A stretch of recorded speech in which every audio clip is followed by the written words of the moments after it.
Hi friends, Tuesday mini vlog பார்க்கலாமா? நம்ம வீட்டில் 3 மாதம் கழிச்சு இன்றைக்கி தான் நம்ம சாமி கும்பிட போகிறோம். ஏன்னா எங்கள் மாமனார் இறந்து போயிருந்தார். ஸோ அதனால் எங்கள் வீட்டுக்காரர் தான் கொல்லி போட்டவர்ன்றதுனால 3 மாதம் வரைக்கும் கோயிலுக்கு போகக்கூடாது, சாமி கும்பிடக்கூடாதுன்னு சொல்லியிருந்தாங்க. இப்போ 3 மாதம் வந்து கம்ப்ளீட் ஆனதுனால நம்ம இந்த செவ்வாய்க்கிழமை வந்து கோயிலுக்கு போக போகிறோம். சாமி ரூம்லாம் பார்த்திங்கன்னா எவ்வளோ அழுக்காக இருந்துச்சு. பூஜை பாத்திரம்லாம் வந்து 3 மாதமாக தொடாததுனால அப்படியே எண்ணெய் பிசு பிசுன்னு இருந்துச்சு.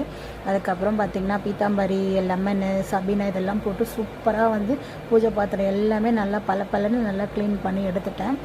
அதுக்கப்புறம் பார்த்திங்கன்னா நம்ம வீட்டில் இன்றைக்கி சமையல் என்னன்னு பார்த்திங்கன்னா புளி சாதமும் உருளைக்கிழங்கு பொரியலும் தான் செஞ்சுருந்தேன். ஏன்னா டெய்லி குழம்பு செஞ்சு போர் அடிக்குது.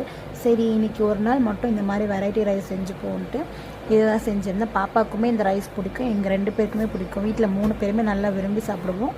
அதனால தான் வந்து இது செஞ்சுருந்தேன்.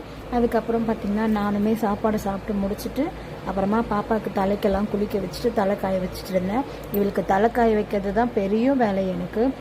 தலை அவ்வளோ சீக்கிரம் காயாது, பாப்பாவுக்கு முடி அடர்த்தின்றதுனால. அதுக்கப்புறமா பார்த்திங்கன்னா நாங்களுமே ரெடி ஆகிட்டு ஈவினிங் ஒரு 6 மணிக்கு ஹஸ்பண்ட் வந்து பூவெல்லாம் வாங்கி கொடுத்தாங்க. சூப்பராக பார்த்திங்கன்னா வீட்டில் சாமி கும்பிட்டு முருகர் சாங் எல்லாமே போட்டு நல்லா வீடே பார்த்திங்கன்னா ஒரு பக்தி மூடாக இருந்துச்சு. அவ்வளோ சூப்பராக இருந்துச்சு. ஒரு எனர்ஜி கொடுத்த மாதிரி ஒரு ஃபீலிங் இருந்துச்சு. இந்த மாலை பார்த்திங்கன்னா அழகாக இருக்குது பார்த்திங்களா, ஒயிட் வித் பர்பிள் கலரில். இது வந்து திருச்செந்தூரில் வாங்கின மாலை. சூப்பராக இருக்குது பாருங்கள், எவ்வளோ நீட்டாக. அதுக்கப்புறம் பார்த்திங்கன்னா எப்பயும் போல் வீட்டில் எல்லாமே முடிச்சுட்டு சாமி கும்பிட்றதுக்காக கோயிலுக்கு போயிருந்தோம். நம்மளுக்கு என்ன தான் எவ்வளோ கஷ்டம் இருந்தாலும் நம்ம அந்த ஒரு நிமிஷம் போய் கோவிலில் அமைதியாக உட்காந்து அதுக்கப்புறம் சாமி பார்த்துட்டு வர்றதே ஒரு தனி ஃபீல் தான். நம்மளுக்கு எவ்வளோ மனசு கஷ்டமாக இருந்தாலும் சரி, அந்த ஒரு நிமிஷம் போய் நம்ம சாமி கும்பிட்டு வரும்போது ஒரு பாசிட்டிவ் வைப் நம்மளுக்கு கொடுக்கும். அந்த மாதிரி தான் எங்களுக்கு இருந்துச்சு. 3 மாதமாக வந்து நம்ம எதுவுமே பண்ணாமல் வீடு வந்து ஒரு பாசிட்டிவ் வைப் கொடுக்காம அந்த மாதிரிலாம் இருந்துச்சு எங்களுக்கு.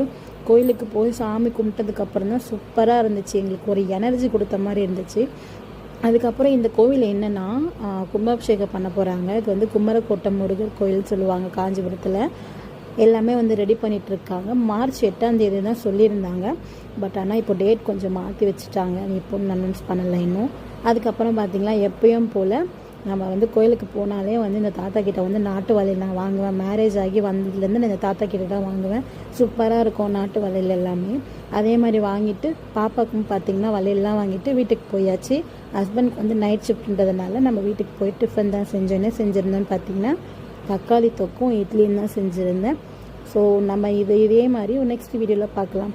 இந்த வீடியோ எப்படி இருக்குதுன்னு சொல்லிட்டு லைக் பண்ணிவிட்டு நம்ம சேனலை மறக்காமல் சப்ஸ்கிரைப் பண்ணிக்கோங்க. தேங்க்யூ.